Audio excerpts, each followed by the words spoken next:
Hello, dear students. So today we are starting our new topic, the multiplication of vectors. अब देखो, अभी तक हम लोगों ने जो ऑर्थोगोनल यूनिट वेक्टर्स थे उनकी डिटेलिंग हम लोगों ने स्टडी की थी, ठीक है ना। हमने वेक्टर का एडिशन पढ़ा था, हमने वेक्टर का मल्टीप्लिकेशन भी पढ़ा था, सॉरी सब्ट्रैक्शन भी पढ़ा था। आज हम लोग वेक्टर का मल्टीप्लिकेशन शुरू करने वाले हैं। ये बात ध्यान में रखना बेटा कि जो वेक्टर में जो मोस्ट इंपॉर्टेंट पार्ट रहेगा वो अपने मल्टीप्लिकेशन सिस्टम का ही रहेगा, जो मोस्ट प्रोबेबली यूज आता है, ठीक है ना। अब देखो, मल्टीप्लिकेशन के लिए हम लोग अगर बात करें तो देखो, हम लोग जानते हैं वेक्टर दो टाइप के हो सकते हैं, मतलब वेक्टर कंडीशंस में क्या हो सकते हैं मल्टीप्लिकेशन में, कि या तो मैं स्केलर क्वांटिटी को अगर वेक्टर क्वांटिटी के साथ मल्टीप्लिकेशन करवाऊं फर्स्ट, सेकंड अब स्केलर को अगर मैं इसके साथ में स्केलर को अगर वेक्टर के साथ में अगर मल्टीप्लाई करवाऊं, फॉर एग्जांपल मान लो कोई भी एक मेरे पास में ए वेक्टर है, this is 3i cap plus 2j cap plus 7k cap, okay. ये तो वेक्टर कंडीशन हो गया। अब मैं अगर इसको स्केलर से मल्टीप्लाई करवाऊं, कोई भी स्केलर मान लो मल्टीप्लाई विद 3, तो ऑब्वियसली बात है मल्टीप्लाई विद आल्सो 3, तो ये क्या हो जाएगा 3a cap, this is 9i plus 6j plus 21k, बस ओनली, इसमें और कोई चेंज नहीं होगा। तो ये जनरली स्केलर और वेक्टर का मल्टीप्लिकेशन होता है, ठीक है। अब इसमें जो मेन पार्ट है, ये तो एक जनरली आप लोगों ने अभी तक भी किया है, ये जनरली नॉर्मल पार्ट था, ठीक है ना। हम लोग मेन अब जो बात करेंगे, दिस इज सेकंड पार्ट, इसका जो सेकंड पार्ट रहेगा कि अगर दो वेक्टर क्वांटिटीज का मल्टीप्लाई करवाया जाए, किसका, दो वेक्टर क्वांटिटीज का मल्टीप्लाई करवाया जाए और उनका जो रिजल्ट हो, उनका जो रिजल्ट आए वो कैसा आ जाए, अगर स्केलर आ जाए। उन दोनों क्वांटिटीज का, उन दोनों दो वेक्टर क्वांटिटीज हैं, उनका अगर मल्टीप्लाई करवाऊं और उनको फाइनल रिजल्ट जो है वो कैसा आ जाए, स्केलर आ जाए, तो कैसा हो। इट मींस दैट कि मान लो मेरे पास में बेटा कोई भी एक है ए वेक्टर और मल्टीप्लाई करवा दिया मैंने उसको किससे, बी वेक्टर से, तो कोई एक सी निकल के है और सी जो है वो वेक्टर क्वांटिटी नहीं है, केवल और केवल स्केलर क्वांटिटी मिले, ठीक है। फॉर एग्जांपल मैं बताता हूं आप लोगों को कैसे। देखो, हम लोगों ने पढ़ा है वर्क का क्या फॉर्मूला होता है, फोर्स इनटू डिस्प्लेसमेंट। अब जरा देखो, वर्क का कोई भी डायरेक्शन नहीं होता, वर्क एक जनरली स्केलर क्वांटिटी है, ठीक है ना। तो ये कैसी क्वांटिटी हुई मेरे पास में, scalar quantity. Force, this is a vector quantity and displacement, this is also a vector quantity. बनाया नहीं बनाया सेटअप। आप लोगों ने एक फॉर्मूला पढ़ा है अच्छे से, फॉर्मूला है power is equal to force into velocity, force into velocity. Check कर लेते हैं, फोर्स इंटू वेलोसिटी होता है I think, this is newton, यानी K G metre per second square into metre per second, okay. Now this is kg metre square second cube और power होता है आपका work done per unit time, ठीक है। देखो कैसे आप लोगों ने पढ़ा है, मैं समझा देता हूँ थोड़ा सा इसको। देखो, पावर का फॉर्मूला जिनको याद नहीं है, देखो पावर का फॉर्मूला क्या होता था, work done upon time. Work done क्या होता है, force into displacement upon time, displacement upon time, that is the velocity. So what is the force into velocity. यहां से हम लोग आइडेंटिफाई करेंगे the main topics of the power. So here the LHS, the power is a scalar quantity. There is no direction covered by power, so this is a scalar quantity. Force, again this is a vector quantity, and velocity, this is also a vector quantity. Okay okay, now come to the third point. अब third point क्या है मेरे पास में, let me consider this is a vector quantity and multiply with the vector quantity, again the resultant also a vector quantity, means that कि this is a a vector, this is a b vector, if the resultant is c vector, this is also a vector quantity। ठीक है, तो ये तीन majorly मेरे पास में दो सेटअप रहेंगे। क्या क्या सेटअप रहेंगे कि अगर दो वेक्टर क्वांटिटीज को अगर मल्टीप्लाई करवाएं और प्रोडक्ट जो है वो आपका कैसा आए बेटा, स्केलर आए। दूसरा, दो वेक्टर क्वांटिटीज को मल्टीप्लाई करवाएं और जो रिजल्टेंट आए वो भी कैसा आए, वेक्टर रहे। तो इन दो तरह की मल्टीप्लिकेशंस की स्टडी हम लोग इसमें करें। ठीक है ना, तो अब ये दो तरह की जो मल्टीप्लिकेशंस हैं इनके कुछ एक नाम है। ठीक है ना, तो इसको जो फर्स्ट वाला है ये, इसको हम लोग बोलते हैं बेटा डॉट प्रोडक्ट। क्या बोलते हैं, डॉट प्रोडक्ट या फिर scalar product, scalar product. Okay, यानी इसको शो करेंगे जनरली ए वेक्टर डॉट बी वेक्टर और ये आएगा आपका कोई भी सी पॉइंट। ओके, और ये जो है this is a cross product, this is a cross product या फिर इसको हम लोग बोलेंगे वेक्टर प्रोडक्ट। ओके, इसका ए वेक्टर क्रॉस बी वेक्टर और इसके लिए कोई भी अगर रिजल्टेंट आ रहा है तो वो भी कैसा आएगा बेटा, वेक्टर के फॉर्म में। ठीक है, तो आज हम लोग जो स्टडी करने वाले हैं वो मोस्टली है आपका डॉट प्रोडक्ट के ऊपर। ठीक है, तो देखते हैं अभी।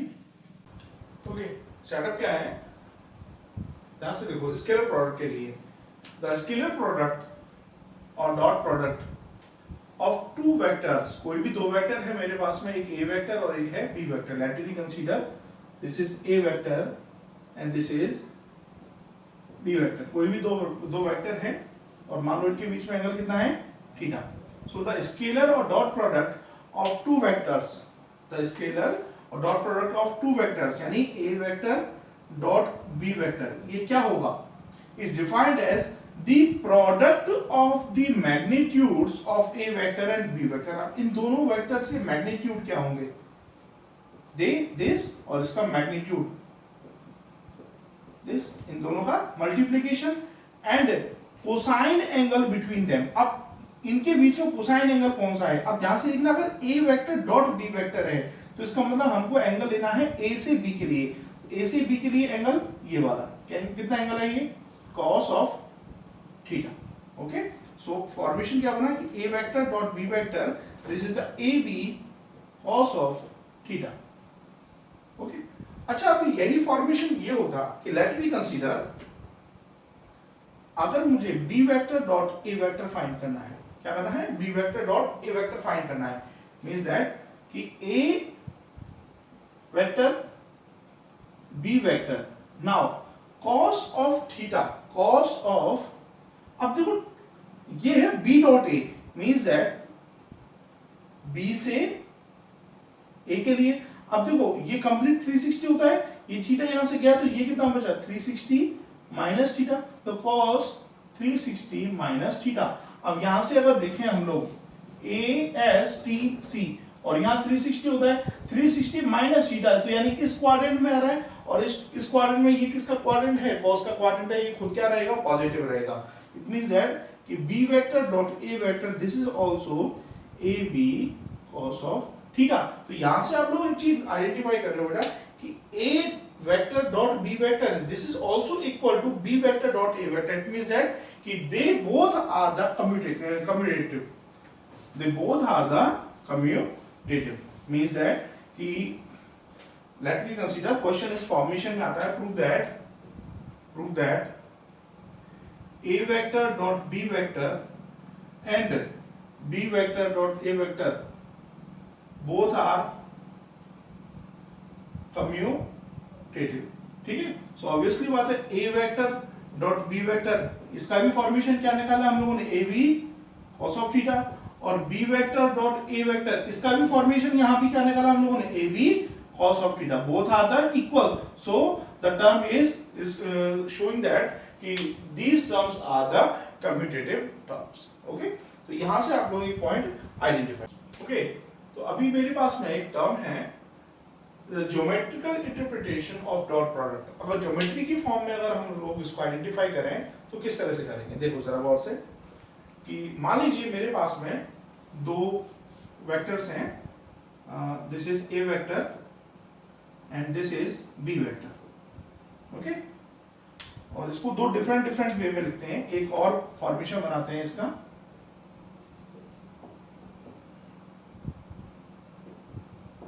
ओके, चलिए मान लो दोनों के बीच में एंगल कितना है, थीटा. और हम लोगों ने अभी अभी आइडेंटिफाई किया है कि a dot B, this is A B cos of theta. चलिए कोई दिक्कत नहीं. मान लो मैं यहां से एक परपेंडिकुलर ड्रॉ करता हूं. ये मैंने एक परपेंडिकुलर ड्रॉ किया, ठीक है ना. अब जरा ये ट्राइंगल देखो. मान लो this is P Q and R. ये P triangle P Q R में, in triangle P Q R के अंदर आइडेंटिफाई करो. तो देखो यहां से परपेंडिकुलर डाला तो ये 90 डिग्री हुआ. तो जरा आइडेंटिफाई करो पी आर की वैल्यू क्या होगी. ठीक है ना. यहां पर ये हाइपोटेनियस हो गया और ये क्या हो गया बेटा आपके पास में बेस. हाइपोटेनियस और बेस के लिए हम लोग लेते हैं cos ऑफ थीटा. ठीक है ना. cos थीटा क्या होता है, बेस अपॉन हाइपोटेनियस, यानी this is P R upon a. ठीक है. So what is the value of P R, this is a cos of theta. Means that कि ये तो आपके पास में बी वेक्टर है, यहां से लेके यहां तक ये क्या हो गया आपका a cos ऑफ थीटा. चलिए कोई दिक्कत नहीं. जरा इस फॉर्मेशन को देखो. इसमें मैं इसको ये ऐसे भी तो लिख सकता हूं b into A cos of theta. ठीक है. तो ये b into A cos of theta से यहां से अगर ज्योमेट्री फॉर्मेशन में अगर इसका डेफिनेशन लिखूं तो वो क्या हो सकता है कि a vector dot b vector is equal to, मैं एक टर्म लिख रहा हूं उसको थोड़ा सा नोट करो बेटा आप लोग, कि b vector into magnitude of, अच्छा first of all a cos theta क्या है. हाँ आपने पढ़ा है, अगर ये a वेक्टर है तो इसको यहां से नीचे ढक किया तो a cos थीटा क्या हो गया, इसका एक कंपोनेंट हो गया a cos थीटा. भाई मैंने बताया ना, मान लो दिस इज a, सो अगर ये थीटा एंगल है तो this is a cos theta और this is a sin theta. तो a cos थीटा क्या हो गया, वेक्टर a का एक कंपोनेंट हो गया. ठीक है ना. तो अगर यहां से देखें सो b vector into a cos theta क्या है, तो मैग्नीट्यूड ऑफ कंपोनेंट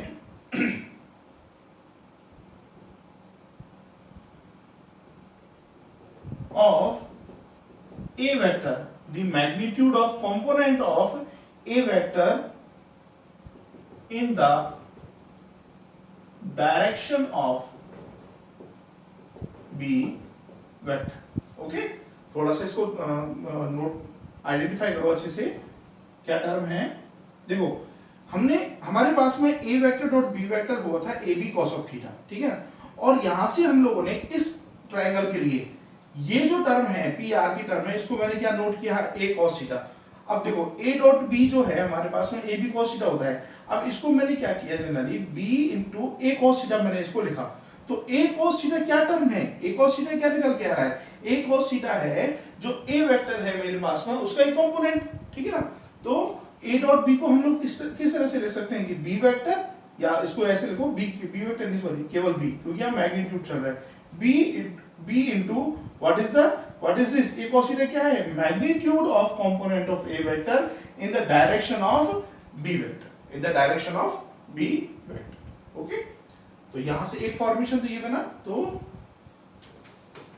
अगर मैं इस टर्म को अच्छे से लिखूं कि a vector dot b vector, इसको आप अगर b into a cos theta लिख रहे हो, ठीक है ना, तो a vector dot b vector को आप क्या लिख सकते हो, b vector into magnitude of component of a vector in the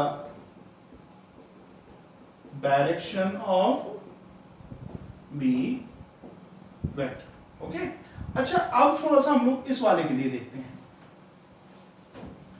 अब देखो इसमें मैं यहां से परपेंडिकुलर डाल रहा हूं इस पर, ठीक है ना, लेट मी कंसीडर ये मैंने परपेंडिकुलर डाला तो ये कितना हो गया 90 डिग्री हो गया। अब अगर ये 90 डिग्री हुआ है तो जरा देखो इस बी वेक्टर को इधर डक करो आप लोग, ठीक है ना, तो इधर डक करेंगे तो ये जो टर्म आएगी आपकी ये वाली, this is B cos of theta, क्या आएगी ये बी कॉस ऑफ थीटा।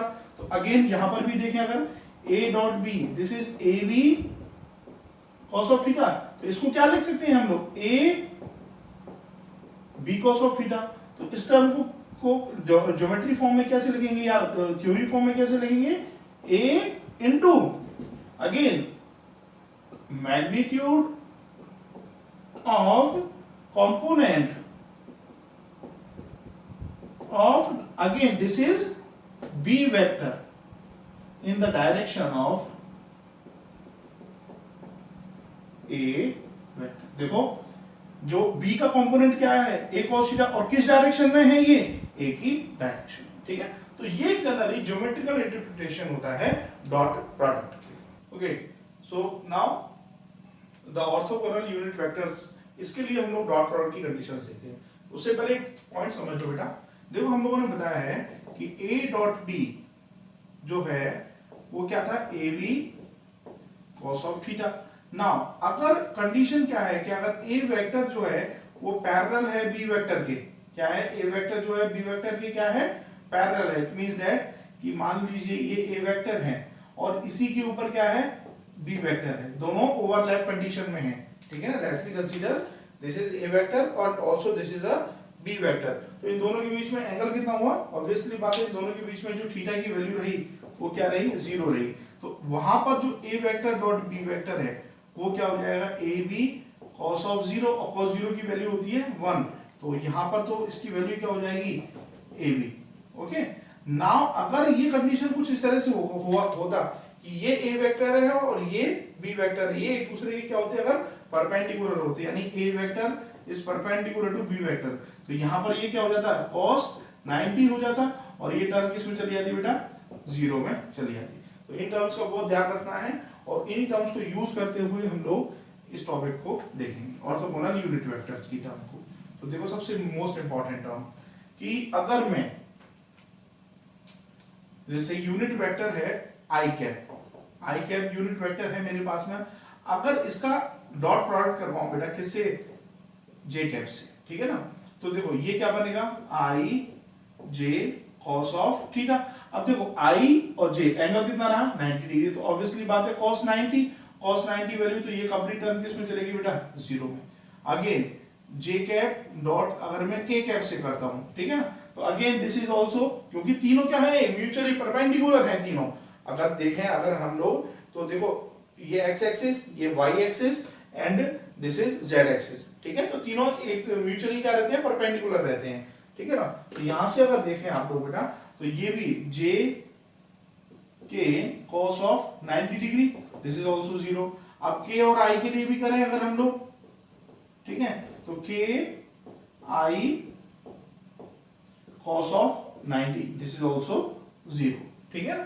तो अगर i डॉट जे डॉट के और k डॉट i की टर्म मिलती है आप लोगों को, तो उन तीनों के फाइनल रिजल्ट्स क्या रहेंगे डॉट प्रोडक्ट में। डॉट प्रोडक्ट की बात कर रहा हूं मैं यहाँ पर, तो वहां पर उनके फाइनल रिजल्ट्स हमारे जीरो की फॉर्म में रहेंगे। अच्छा अगर मेरे पास में मान लीजिए i डॉट i की टर्म मिलती है, i डॉट i की टर्म मिलती है, तो देखो उसके लिए क्या टर्म रहेगा, देखो i cos ऑफ 0 डिग्री, क्योंकि दोनों एक ही डायरेक्शन में आई भी और ये भी आई, दोनों एक ही यूनिट वेक्टर है तो एक ही डायरेक्शन में रहेगी, ये भी x डायरेक्शन में और ये भी x डायरेक्शन में, तो वहां पर देखो cos 0 की वैल्यू 1। अब देखो i क्या है ये यूनिट वेक्टर है, तो इनकी वैल्यू मैग्नीट्यूड क्या होते हैं इनके 1, ये भी 1 और ये भी 1, तो ऑब्वियसली बात है फाइनल रिजल्ट कितना आया 1 आया। तो इसका मतलब कि i dot i this is 1, j dot j this is 1 and k dot k this is 1। ये तीनों टर्म्स जो हैं वो बहुत इंपॉर्टेंट टर्म्स हैं, न्यूमेरिकल्स इन्हीं के बेसिस पर ही सॉल्व होंगे बेटा, ठीक है। तो इन टर्म्स को अच्छे से नोट डाउन करो और इन्हीं के बेसिस पर कुछ एक न्यूमेरिकल्स हम लोग देखते हैं। लेट मी कंसीडर, चलिए अभी एक दो न्यूमेरिकल लेते हैं हम लोग, इस तरह से सॉल्व करना है, एक बार देख लो आप लोग सब लोग। मान लो कोई भी वेक्टर है, मान लो मेरे पास में एक ए वेक्टर है 2i cap plus 5j cap minus 3k cap. Okay, again B vector है मेरे पास में कोई भी i cap minus 2j cap plus 4k cap. ठीक है, चलिए ये कोई भी कंडीशन मैंने आइडेंटिफाई की।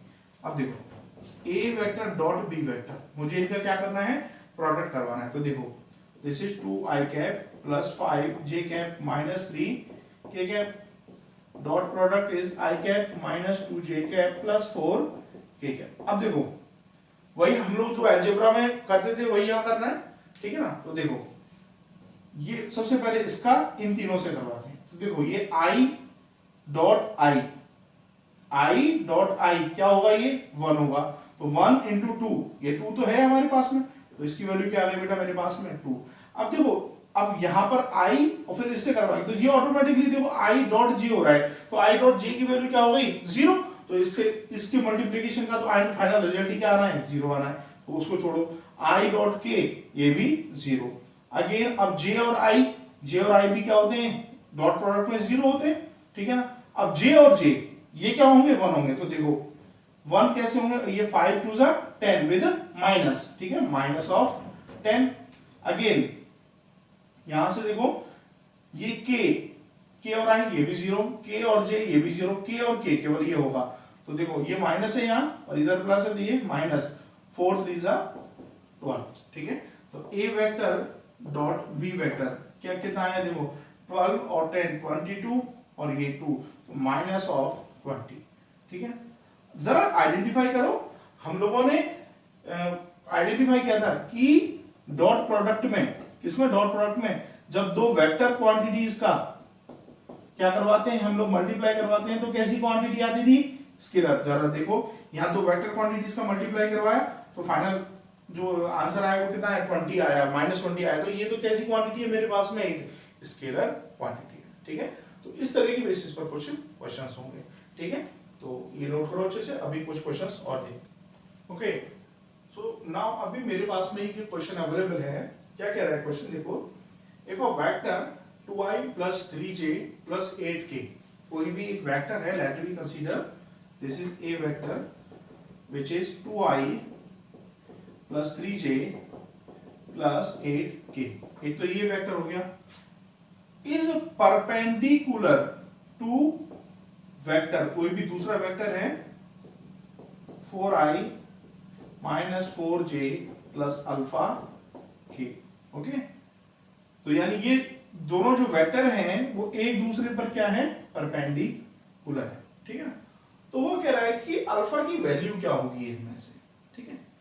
तो अगर मैं बात करूं कि परपेंडिकुलर है, तो अगर मैं देखूं कि ए वेक्टर डॉट बी वेक्टर करता हूं, ठीक है, तो परपेंडिकुलर के केस में हम लोग जानते हैं कि थीटा की वैल्यू कितनी हो जाएगी 90 डिग्री, और ये होता है ए बी cos 90, तो ये टर्म किसमें चली जाएगी 0 में। तो यानी a डॉट b की फाइनल वैल्यू कितनी आने वाली है बेटा मेरे पास में 0। ये तो मुझे पता चल गया कि इन दोनों का जो प्रोडक्ट करूंगा उसका जो रिजल्ट आएगा वो कितना आएगा 0। क्यों आएगा, क्योंकि दोनों कैसे हैं, म्यूचुअली परपेंडिकुलर हैं, ठीक है। तो बस जब रिजल्ट पता है तो मैं इक्वेशंस को पुट करता हूं। देखो this is 2i plus 3j plus 8k dot this is 4i minus 4j plus alpha के, बस यहां से आप लोगों को आइडेंटिफाई करना है, ठीक है ना। तो देखो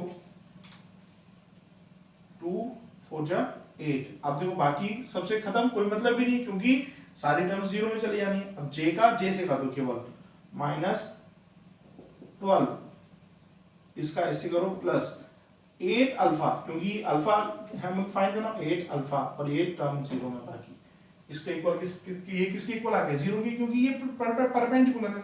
तो देखो इसको सॉल्व करते हैं। अभी यहां से देखेंगे बेटा this is -4 plus 8 alpha which is equal to 0, 4 को उधर भेजेंगे, so 8 alpha is equal to 4। तो यहां से देखें अल्फा इज इक्वल टू कितना आ जाएगा 4/8 यानी 1/, ठीक है। कौन सा आंसर सही आ रहा है आपका, ये बात, ठीक है। तो इस तरह के क्वेश्चंस को आप लोग यहां से भी हैंडल कर सकते हैं, ठीक है। चलिए कुछ और क्वेश्चन। ओके, तो बेटा एक छोटा सा डेरिवेशन है, इसको जरा गौर से देखो। The scalar product in terms of rectangular component, जो रेक्टेंगुलर कंपोनेंट होते हैं हमारे, यानी फॉर एग्जांपल जैसे हम लोग लिखते हैं ना कि दिस इज आई कैप, ठीक है ना, तो आई कैप जो है वो उसके साथ में वैल्यू कितनी है 1, ठीक है ना, या फिर मैंने कह दिया दिस इज 3 आई कैप, तो 3 क्या है, एक स्केलर क्वांटिटी है और ये किस डायरेक्शन में, x डायरेक्शन में, तो यानी ये वैल्यू किसकी हो जाएगी मेरे पास में, ax की वैल्यू हो जाएगी जनरली, ठीक है ना। तो देखो जरा गौर से इसको, क्या होता है, मान लो मेरे पास में कोई भी a वेक्टर है, a वेक्टर किस तरह से है, यानी ax, अब ये किस डायरेक्शन में, i डायरेक्शन में, प्लस ay, और ये y है तो कौन सी डायरेक्शन में, j डायरेक्शन में, और az this is k cap, ठीक है भाई। a वेक्टर है, उसके रेक्टेंगुलर कंपोनेंट क्या क्या हो सकते हैं, 3 डायरेक्शन है मेरे पास में, x y एंड z, ठीक है ना, और उसके वेक्टर कौन, ये x है तो यानी ये i कैप डायरेक्शन, ये x डायरेक्शन के लिए, ये y डायरेक्शन के लिए, और ये z डायरेक्शन के लिए। नाउ अब दूसरा है मेरे पास में कोई b vector, this is bx i cap plus by j cap plus bz k cap, ये दो टर्म्स मेरे पास में अवेलेबल हो गए, ठीक है ना। तो चलो LHS ही लेते हैं, a डॉट b करते हैं हम लोग, a डॉट b, देखो करो ax i cap plus ay j cap plus az k cap dot bx i cap plus by j cap plus bz k cap, देखते हैं क्या यही टर्म आती है क्या, देखो ax का मल्टीप्लाई इन तीनों से करवाना है, तो देखो ax bx, अब i डॉट i 1, अब i dot j 0, i dot k ये भी 0, टर्म खत्म, प्लस यहां से देखें ay का j का i से ये भी खत्म, और ये देखो ay दिस इज by, अब इसका k के साथ करेंगे ये वैसे खत्म, प्लस अब ये k का i से करेंगे ये भी खत्म, परपेंडिकुलर हो गए, और k का j से करेंगे ये भी खत्म क्योंकि ये परपेंडिकुलर हो गया, तो a z और k इंटू k 1, और ये b z। तो आप लोग बात देख रहे हो बेटा कि रेक्टेंगुलर कंपोनेंट की फॉर्म में हमारे पास में एक टर्म ये निकल के आ गई, ठीक है। तो आप लोग यहां से भी इस चीज को आइडेंटिफाई कर सकते हो, ठीक है ना। अच्छा लेट वी कंसीडर, मान लीजिए एक टर्म है मेरे पास में, कैसे देखो,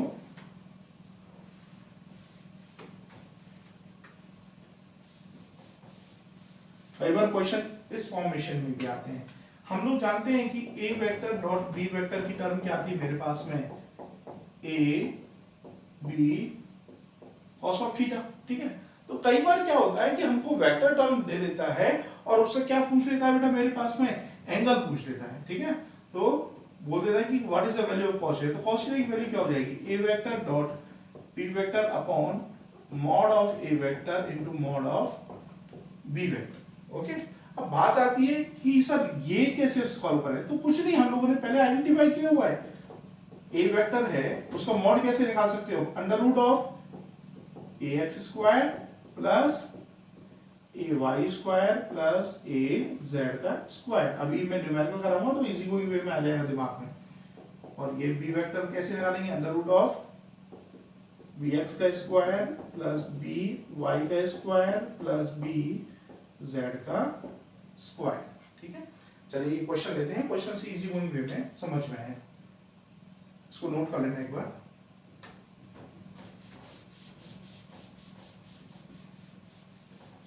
चलिए कोई क्वेश्चन लेते हैं, let we consider a question. चलिए मान लीजिए कोई भी a वेक्टर है आपके पास में, this is 2i cap minus j cap plus k cap, और कोई दूसरा वेक्टर है b vector is i cap minus j cap, केवल ये दो ही वेक्टर मेरे पास में, ये दो वेक्टर की टर्म्स मेरे पास में अवेलेबल है। Find the angle between them, in vectors के बीच का एंगल कितना होगा वो हमें क्या करना है, फाइंड आउट करना है, ठीक है ना। देख सकते ओके, सो चलिए देखते हैं, हम लोगों ने अभी आइडेंटिफाई किया है कि cos ऑफ थीटा क्या होता है, a vector dot b vector upon mod of a vector into B vector, ठीक है। तो cos थीटा के लिए सबसे पहले तो a डॉट बी निकालो आप लोग, तो a डॉट बी है, देखो this is 2i minus J plus के और i माइनस जे, ठीक है। चलिए करते हैं इसका इसके साथ में, दिस इज 2, इसका इसके साथ में ये खत्म, j का इसके साथ में ये खत्म, j का इसके साथ में करते हैं, तो देखो माइनस माइनस प्लस यानी प्लस 1, ठीक है। अब k का इसके साथ में ये भी खत्म और k का इसके साथ में ये भी खत्म, तो a डॉट b की वैल्यू तो कितनी आ गई बेटा मेरे पास में 3, a डॉट b की जो वैल्यू आई है बेटा वो तो कितनी आ गई बेटा मेरे पास में 3, ठीक है। चलो तो a dot b this is 3, okay. Now we have to calculate a vector, mod of a vector and mod of b vector. देखो अभी अभी मैंने बताया था कि मॉड ऑफ a वेक्टर क्या होता है, अंडर रूट ऑफ ax का स्क्वायर प्लस ay का स्क्वायर प्लस az का स्क्वायर। अब देखो a वेक्टर क्या है, ये रहा। अब देखो इसमें a वेक्टर की जो टर्म होती थी, जो वेक्टर की टर्म होती थी वो a कैप इनटू ये होती थी मेरे पास में, ठीक है ना। तो अब देखो यहां से देखो इन दोनों कंपेयर करो, दिस एंड दिस, ये अलग अलग वैल्यूज होते थे नहीं होते थे, ठीक है ना। तो इसका मतलब अगर मैं a वेक्टर की बात करूं तो ये तो मेरे पास में क्या हो गया ax, अब यहां इसके साथ कुछ नहीं है तो 1 होगा, तो ये क्या हो गया ay, और यहां भी इसके साथ कुछ नहीं है तो क्या होगा 1, तो ये क्या हो गया बेटा मेरे पास में az, ठीक है। तो ये क्या हो जाएगा बेटा अंडर रूट ऑफ ax क्या हो जाएगा 2 का स्क्वायर यानी 4 प्लस 1 का स्क्वायर यानी 1 प्लस 1 का स्क्वायर यानी 1, तो ये कितना हो जाएगा mod of a vector, this is root of 6, ठीक है। अब b वेक्टर निकालना है, मॉड ऑफ b वेक्टर, देखो b वेक्टर की टर्म क्या आती है मेरे पास में i cap minus j cap, तो इसके साथ भी 1 इसके साथ में भी 1, तो ये टर्म क्या बन गई bx की, और ये टर्म किसकी बन गई बेटा by की, ठीक है। तो दिस इज आल्सो 1 का स्क्वायर यानी 1 का स्क्वायर यानी कितना हो गया 1 प्लस 1 का स्क्वायर यानी 1, तो ये टर्म कितनी आ गई बेटा मेरे पास में अंडर रूट 2, ठीक है। तो जरा सॉल्व करते हैं। अब फाइनली हम लोग अपना वैल्यू फाइंड आउट करते हैं। देखो cos ऑफ थीटा क्या था a डॉट b की वैल्यू कितनी थी 3 अपॉन ये root of 6 into this is root of 2। अब इसको सॉल्व करना है आपको, जरा देखें कैसे सॉल्व होगा बेटा ये। यहां से इसको अगर सॉल्व करें तो ये 12 हो गया, तो 3 अपॉन रूट 12, और रूट 12 क्या हो जाता है 4 इंटू 3 यानी 2 रूट 3, क्या हो जाता है ये 2 रूट 3। सो देखें इसको 3 अपॉन, देखो यहां लिख सकते हैं आप इसको 4 इंटू 3, अब 4 बाहर आ जाएगा तो 3 अपॉन 2 रूट 3, यहां से इसको कट करेंगे तो दिस इज रूट 3 बाई 2। अब देखो cos थीटा की टर्म कितनी आ गई रूट 3 बाई 2, यानी थीटा की वैल्यू कितनी हो जाएगी बेटा, यानी जो a वेक्टर और b वेक्टर दोनों वेक्टर जो हैं उन दोनों के बीच का जो एंगल रहेगा वो कितना रहेगा बेटा मेरे पास में 30 डिग्री एंगल निकलेगा, ओके। तो एक बार इस क्वेश्चन को अच्छे से रिकॉल करो, ठीक है ना, और फिर वैल्यूज को फाइंड आउट करने की कोशिश करो, एक बार दोबारा से प्रैक्टिस करना है इसको। चलिए जो क्वेश्चन है देखो जरा क्या कह रहा है कि आपको दो वेक्टर गिवन है, एक a वेक्टर है और एक b वेक्टर है। क्या टर्म है a vector is i plus j, यानी 1 इन इसके आगे कुछ भी नहीं, यानी 1 टर्म है, यूनिट टर्म है, और b वेक्टर भी क्या है i माइनस j। तो इन दोनों के बीच का एंगल निकलवा रहे हैं, तो एंगल क्या था हमारे पास में cos theta, this is a dot b upon mod of a mod of b, ठीक है। चलो a डॉट b निकालते हैं सबसे पहले, तो a डॉट b, चलिए this is i plus j i minus j, ठीक है। चलिए देखो i का इससे करो बेटा दिस इज 1, i का इससे करो 0, j का इससे करेंगे अगेन 0, और ये माइनस j का j से करेंगे तो ये 1, तो a vector dot b vector की वैल्यू कितनी आ गई बेटा 0। अब जरा आपको आगे सॉल्व करने की जरूरत ही नहीं पड़ेगी इसमें, देखो a डॉट b की वैल्यू आ गई 0, अब 0 और नीचे कुछ भी रहे, ठीक है ना, ये फाइनल इसकी वैल्यू कितनी आनी है 0 आनी है। अब cos थीटा की वैल्यू अगर 0 आ गई तो थीटा की वैल्यू कितनी रहेगी, ऑब्वियसली बात है 90 डिग्री, यानी जो a वेक्टर है वो परपेंडिकुलर है किसके बेटा b वेक्टर, ठीक है। तो इस तरह के क्वेश्चंस भी होते हैं। अच्छा अभी क्वेश्चन है जो प्रीवियसली जिसमें किसी एग्जाम में आया है, मुझे याद नहीं आ रहा कौन से एग्जाम में आया है, शायद हमें सीईटी में आया हुआ है ये क्वेश्चन, तो थोड़ा सा एक बार इसको देखेंगे। क्वेश्चन क्या कह रहा है, find the angle, find the angle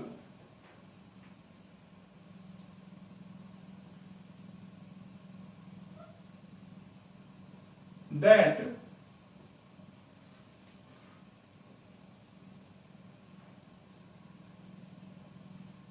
makes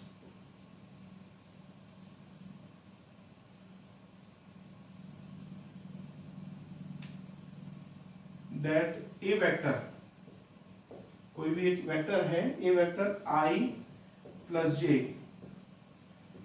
makes with x axis, केवल ये आपको गिवन है, शायद ये MSCD का एग्जाम क्वेश्चन है, हाँ ठीक है, महाराष्ट्र कॉमन एंट्रेंस टेस्ट का एग्जाम क्वेश्चन है।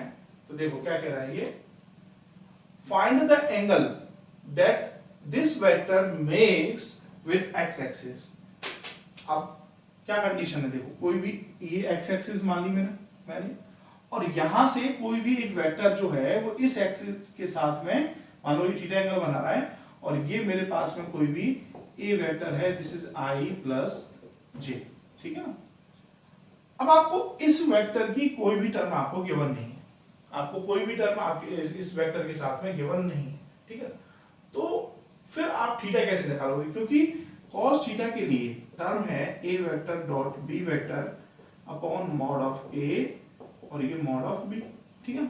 अब अगर ये टर्म अवेलेबल नहीं है तो आप कैसे सॉल्व करोगे, तो बट आपको एक चीज ध्यान रखनी चाहिए कि ये जो एंगल बना रहा है वो किसके साथ में बना रहा है, एक्स एक्सिस के साथ में बना रहा है। तो अगर एक्स एक्सिस के साथ में बना रहा है तो ऑब्वियसली बात है केवल एक ही कंपोनेंट रहेगा आपके पास में, जो रहेगा एक्सिस का कंपोनेंट, और एक्स एक्सिस के लिए कौन सा कंपोनेंट होता है बेटा, आई कैप। तो मान लो ये बी वेक्टर है और इसकी वैल्यू कितनी रहेगी, आई कैप, और कुछ भी टर्म नहीं तो यूनिट वैल्यू लो। अब जे और के आएंगे नहीं, क्योंकि इसमें क्लियर गिवन है वो किसके साथ बना रहा है, केवल और केवल एक्स एक्सिस के साथ में बना रहा है, ठीक है ना। तो ये चीज ध्यान रखना है, अगर कोई भी टर्म आपके पास में गिवन नहीं तो घबराना नहीं है, उस चीज को नोटिस करना है कि जो दूसरा वेक्टर है वो किसी एक्सिस के साथ तो नहीं बना रहा है एंगल। अब मान लो यहाँ पर अगर ये वाई एक्सिस के साथ बना रहा होता तो लेट मी कंसीडर, अगर ये मान लो इस वाई एक्सिस के साथ में एंगल बना रहा होता तो ये क्या हो जाता है, ये केवल बी वेक्टर क्या हो जाता है, ये जे कैप हो जाता। जेड एक्सिस के साथ में बना रहा होता तो ये क्या हो जाता है, के कैप हो जाता, ठीक है ना। तो अगर ये किसके साथ बना रहा है अपना ये एंगल, एक्स एक्सिस के साथ में बना रहा है, तो बी वेक्टर क्या हो जाएगा बेटा, आई कैप। तो दोनों वेक्टर मिल गए, तो cos थीटा निकालते हैं हम लोग। cos थीटा देखो a vector dot b vector, a vector है i plus j dot I cap upon, आप देखो ये निकालते हैं हम लोग सबसे पहले मॉड ऑफ a वेक्टर, यानी under root of a vector में टर्म्स कौन सी हैं, a ये देखो x और y की टर्म है और दोनों के मैग्नीट्यूड कितने कितने हैं, 1 1, तो 1 का स्क्वायर 1 प्लस 1 का स्क्वायर 1 इनटू, इसमें देखो इसमें केवल एक ही टर्म है तो दिस इज 1, ठीक है। तो जब सॉल्व करते हैं cos ऑफ थीटा, देखो i dot i 1, j dot i 0, खत्म। अगेन दिस इज देखो बेटा ये हो गया 1 प्लस 1 2 रूट 2 इनटू 1, तो ये 1 टर्म चलो दिस इज रूट 2। तो cos थीटा की वैल्यू कितनी आ गई बेटा, 1 अपॉन रूट 2। अब ये टर्म कहां आती है, जब थीटा कितना होता है बेटा 45 डिग्री, ठीक है। तो इस कंडीशन में तो थीटा की जो वैल्यू आई वो आपके पास में कितनी आ गई बेटा 45 डिग्री, ठीक। तो इस तरह से आप लोग डिफरेंट डिफरेंट क्वेश्चंस को सॉल्व कर सकते हैं, ठीक। चलिए कुछ और कंडीशन, ओके। तो अभी ये जनरल क्वेश्चन है मेरे पास में, देखो क्या कह रहा है, a body constraint to move along z axis, एक बॉडी है जो किस डायरेक्शन में मूव कर रही है, z एक्सिस में मूव कर रही है, डायरेक्ट कंटिन्यू वे में मूव कर रही है, ठीक है ना। एंड डिस्प्लेस्ड 4 मीटर, और कितना डिस्प्लेसमेंट ले रही है वो 4 मीटर, यानी जो डिस्प्लेसमेंट है आपके पास में बॉडी के लिए वो हो गया 4 मीटर, ठीक है ना। When force F vector is minus i plus 2j plus 3k is applied, कोई वो जो बॉडी है, आप लोग पता है बॉडी ऑटोमेटिकली कोई भी डिस्प्लेसमेंट नहीं ले सकती जब तक उसके ऊपर कोई फोर्स अप्लाई ना हो, ठीक है। तो जो अप्लाइड फोर्स है वो आपके पास में कितना है minus i plus 2j plus 3k। Then calculate work done, आपको वर्क कैलकुलेट करवा है। वर्क का फॉर्मूला होता है फोर्स इनटू डिस्प्लेसमेंट। अब यहाँ पर ये होता है आपके पास में डॉट प्रोडक्ट। क्या होता है ये? डॉट प्रोडक्ट, ठीक है ना। तो अब ये अगर डॉट प्रोडक्ट आपके पास में अवेलेबल है बेटा, तो देखो सबसे पहले कि डिस्प्लेसमेंट क्या होगा। अब डिस्प्लेसमेंट भी वेक्टर क्वांटिटी है, ठीक है, बट यहाँ तो मेरे को केवल मैग्नीट्यूड गिवन है, तो इसको वेक्टर कैसे बनाऊं, तो समझो गौर से कि ये किस डायरेक्शन में मूव कर रहा है, जेड डायरेक्शन में। और जेड के लिए यूनिट वेक्टर क्या होता है? 4 के कैप। क्या होता है? कि 4 तो इसका मैग्नीट्यूड हो गया, और डायरेक्शन कौन सा है? जेड डायरेक्शन, यानी के कैप। तो यानी आपके पास में जो डिस्प्लेसमेंट है एस कितना आ गया? 4 के कैप। बस आपके पास में सारी वैल्यू मिल गई, यानी ये एस क्या हो गया? वेक्टर फॉर्म हो गई है, ठीक है। So this is minus I cap plus 2j cap plus 3 के कैप इंटू 4 के कैप। कैलकुलेट करो, देखो इसका इसके साथ करोगे, आई के साथ की आई का के साथ 0, जे का के साथ ये भी 0, ये भी 0। अब यहाँ देखो ये के और के ये 1 होगा, तो 4 3 12, तो वर्क डन कितना है? 12। और ये किस में आता है? वर्क डन की यूनिट कितना होता है? जूल। वेरी इजी क्वेश्चन, ठीक है। तो मोस्ट प्रोबेबली इस टाइप के क्वेश्चंस बनते हैं, ठीक है। So that's it for today, okay. Next lecture में हम लोग डॉट प्रोडक्ट के कुछ अच्छे न्यूमेरिकल्स और जो मोस्ट प्रोबेबली जेई मेंस में कंसीडर हुए होंगे वो, या फिर अदर जो लेवल के एनसीईआरटी के बेसिस पर या हमने डिफरेंट बुक से उन क्वेश्चंस को हम लोग स्टडी करेंगे, ठीक है। So keep going your studies and अभी स्कूल्स ओपन नहीं है, तब तक जितना हो सकता है उतना स्टडीज पर अपना ध्यान दो। उसके बाद फिर देखते हैं क्या सेटअप होते हैं, ठीक है।